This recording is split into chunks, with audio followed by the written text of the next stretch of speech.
তো আগের ভিডিওতে আপনারা দেখলেন কিভাবে আমরা মালয়েশিয়া পৌঁছালাম।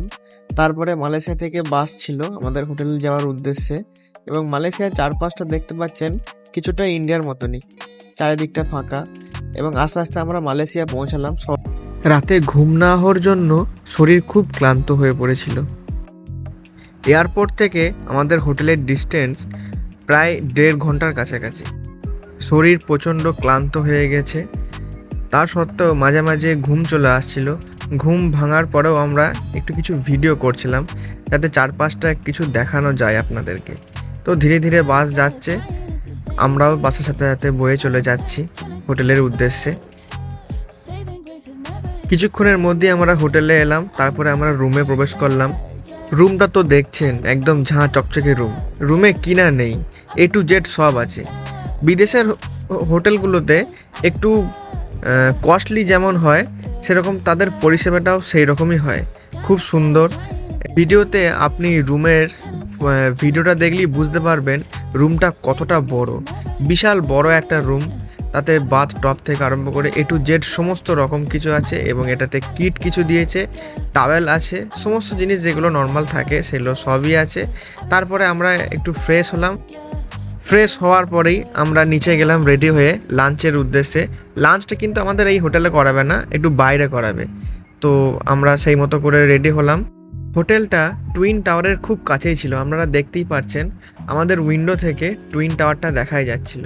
যদিও আমি জুম করে দেখাচ্ছিলাম, কিন্তু খুব বেশি দূর নয়, কারণ এখানে যে রাস্তাগুলো একটু ঘোরপ্যাচ টাইপের আছে।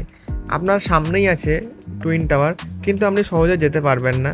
আমাদের হোটেলে একটা বড় মল ছিল, এখানে আপনি কারেন্সি এক্সচেঞ্জ করতেও পারবেন, যেটার নাম লুলু মানি। এছাড়া অনেক ব্যাংক আছে যারা কারেন্সি এক্সচেঞ্জ করে, আর নিচে মল আছে। তো আপনি যদি কোনো কিছু শপিং করেন তো আপনি এখান থেকেও করতে পারেন। এখানের জিনিসপত্রের দাম একটু কস্টলি বাইরের তুলনায়, যেরকম হয় আর কি। বাইরে একটা ফুটপাতে আর এটা নর্মাল একটা মলের মধ্যে যে পার্থক্যটা থাকে, সেই প্রাইসের একটু পার্থক্য আছে, কিন্তু জিনিসপত্রের দাম যেরকম বেশি, কোয়ালিটি সেই রকমই ভালো। চারপাশটা মলটার খুব সুসজ্জিতভাবে সাজানো আছে। লাঞ্চ করার পরে আমরা বেরিয়ে পড়লাম সিটি ট্যুরের উদ্দেশ্যে। তো আমরা এখন আছি কোয়ালালামপুরে। কোয়ালালামপুরে দেখতে পাচ্ছেন একটা প্রাসাদের মতো জায়গায় আমরা এসেছি, এটা রাজার বাড়ি এখানকার। এটা একটা এখানকার ঐতিহ্যবাহী জিনিস। কোয়ালালামপুরে এলে এটা আপনাকে ভিজিট করতেই হবে। তো চারিপাশটা দেখতে পাচ্ছেন এখানে খুবই সুন্দর, এবং খুবই নিয়ম শৃঙ্খলার মধ্যে সবাই আছে। পাশে দেখুন দুতলা বাসগুলো আছে, এগুলো আপনি এখানকার রাইড, এখানে আপনি বুক করতে পারেন। তারপরে আস্তে আস্তে আমরা বেরিয়ে পড়লাম জায়গাটা ছেড়ে আবার অন্য জায়গায় ভিজিট করার জন্য। এখানে একটা ভালো জিনিস দেখবেন, প্রত্যেকটা ল্যাম্প পোস্টে জবা ফুলের মতো একটা শেপ আছে। তো এখানকার টাকার নোটেতেও জবা ফুল আছে। আরও একটি নতুন জায়গায় এসে আমরা পৌঁছালাম। Singapore and Sarawak. After 2 years, Singapore 1965 will go out. So we replace with this flower. Hibiscus. How you say in Hindi hibiscus? Java. Java. Java. Every time they tell me different. Java, Jasus, maybe different. Gujarat say different. Okay, so this is the emblem for Malaysia saying united we become stronger. This is Arabic meaning writing with Malay writing called Jawi. Okay, national bird, hornbill.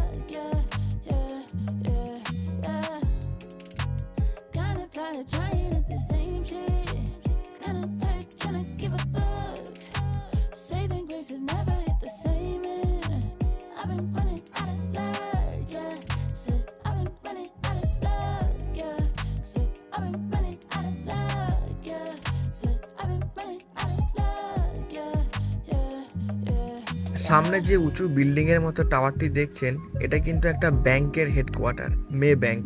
এরাও money exchange করে। তো ধীরে ধীরে আমরা এটা পেরিয়ে যাব।